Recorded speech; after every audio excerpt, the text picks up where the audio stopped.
तुमचा विश्वास आमची ताकद. बुलढाणा शहरातून एक अत्यंत मोठी आणि धक्कादायक बातमी समोर आली आहे.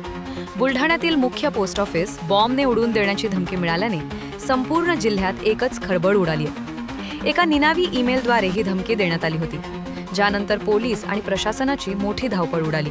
बुलढाणा शहराच्या मध्यवर्ती भागात असलेल्या मुख्य पोस्ट ऑफिसला गुरुवारी 26 मार्चला एका निनावी ईमेलने लक्ष्य केलं.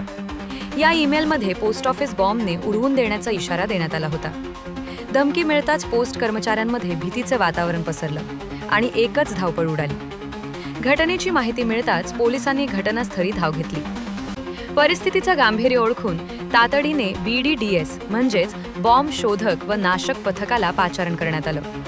डॉग स्क्वॉडच्या मदतीने पोस्ट ऑफिसमधील प्रत्येक पार्सल, कोपरे आणि परिसराची कसून तपासणी करण्यात आली. सुदैवानं दीर्घ तपासांती कोणताही स्फोटक पदार्थ किंवा संशयास्पद वस्तू आढळली नाही. हा एक होक्स कॉल किंवा खोडसाळपणा असल्याचं प्राथमिक तपासात समोर आलं असून पोस्ट कर्मचाऱ्यांनी सुटकेचा श्वास सोडला आहे. काल दिनांक 25 मार्च रोजी आमचे विभागीय कार्यालयाकडून सुपरिटेंडंट ऑफिसमार्फत आम्हाला एक फॉरवर्डेड मेल प्राप्त झाला. तो 11 वाजता आम्हाला मिळाला.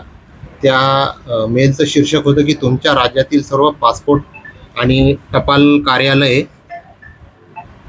कार्यालयामध्ये दुपारी 12:10 सायनाइड विषारी वायू मिश्रित 16 RDX बॉम्बचा स्फोट होणार आहे. सर्वांना तातडीने बाहेर काढा.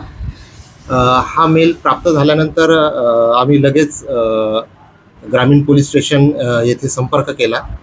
या विषयाचं गांभीर्य आम्ही त्यांना समजावून सांगितलं. तिथले PI राठोड साहेबांसोबत माझं बोलणं झालं. बोलणं झाल्यानंतर राठोड साहेबांनी लगेच आम्हाला BDDS एक पथक इथे पाठवून सर्व कार्यालयीन परिसराची तपासणी करण्यात आली आणि तपासणीअंती त्यांनी असं सांगितलं की आपल्या इथे कुठलेही संदिग्ध पदार्थ किंवा ॲक्टिव्हिटीज निदर्शनास आलेली नाही. त्यामुळे काळजी करण्यासारखं कुठलंही काही कारण नाही आहे आपल्याकडे. त्यांनी काही काळजी घेण्यासाठी सांगितलेलं आहे.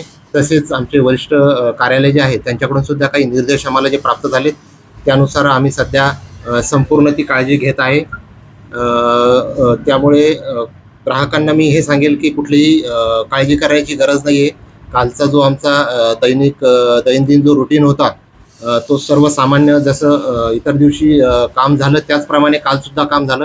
कुठलीही अफरातफर झाली नाही आणि कुठलीही काळजी करण्याचं कारण नाही. धमकीचा हा मेल नेमका कुठून आला आणि त्यामागे कुणाचा हात आहे याचा तपास आता सायबर पोलीस करतेय. मात्र या एका मेलमुळे बुलढाणा शहरात काही काळ दहशतीचं वातावरण निर्माण झालं होतं. ब्युरो रिपोर्ट, लोकप्रिय मराठी न्यूज, बुलढाणा.